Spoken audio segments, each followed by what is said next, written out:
I'm a horse. I know what I'm doing. Horses, we find things. That's what we're known for, right? It's, oh yeah! Turds. I was wrong. Horses are not good at finding things. Was it dogs? Hey guys, today we're tackling Centaurworld, a show put on Netflix at the end of last month about a horse who was transported to a world of wacky city centaurs who are prone to exploding into elaborate musical numbers. Yeah, the only reason I forced myself to watch this is because a few days earlier I stumbled upon a few puff pieces celebrating Centaurworld because it apparently had some dark themes hidden under its goofy shell. These articles went as far as comparing it to Adventure Time, so I instantly got suspicious.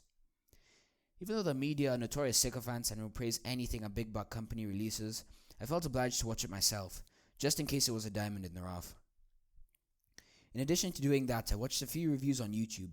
All of them were largely positive, so I thought I could check it out for the fun of it and hopefully review it myself.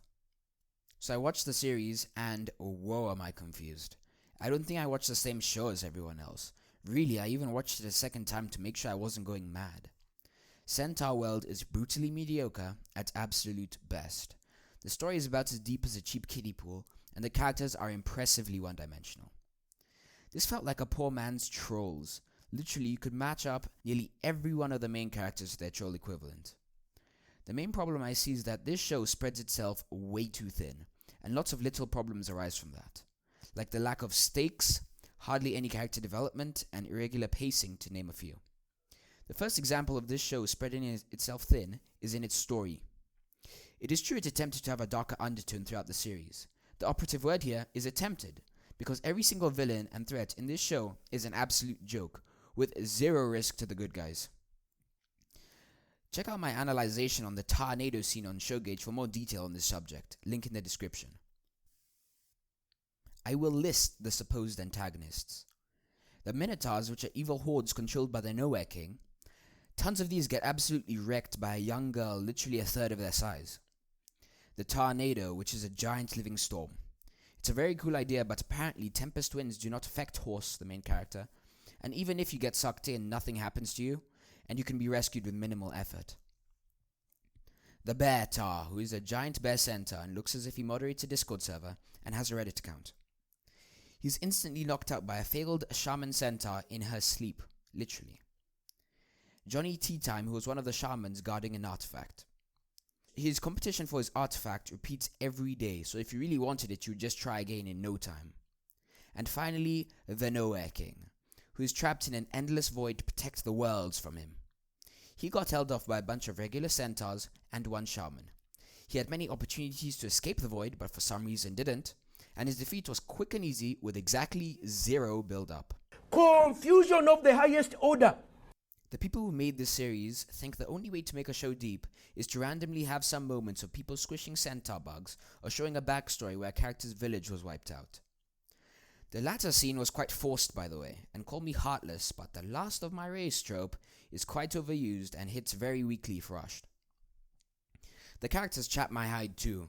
As said before, literally every character has one dimension, except for that of Horse and Wamawink, the failed shaman who can barely maintain two.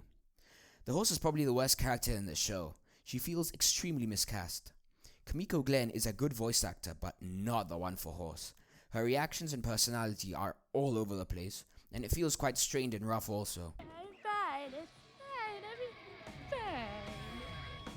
What are you looking at? Nothing is happening here. Ignore my leaking eyes. These are frustration tears. What the freak?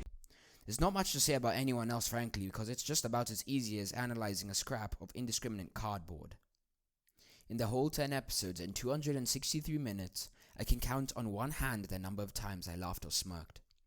It was very unfunny, with dry, basic, and predictable humor. 3? It's 3, babe. 3 more pieces, plus water babies, so technically... That's right, because if the number 3 falls on its side, it kind of looks like a butt falling over on its side.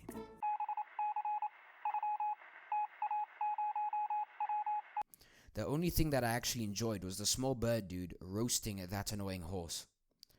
Speaking of, Centaurworld is no stranger to Netflix's painful and not so covert activism that tend to drive me up the wall. The music in Centaurworld is also not the best. I'll be first to admit that some of the songs were actually good, and maybe one or two of them were really great. But that doesn't atone for the vast majority of forced and unnecessary tunes. About a quarter way in, I had to develop a mental shield where I effectively passed out when one of them started up. I could go in for about 30 minutes on how badly made this show is, though I'm worried talking about it more would be bad for my mental health. So let me wrap up saying that I don't endorse watching this show if you enjoy witty humor or a deep story.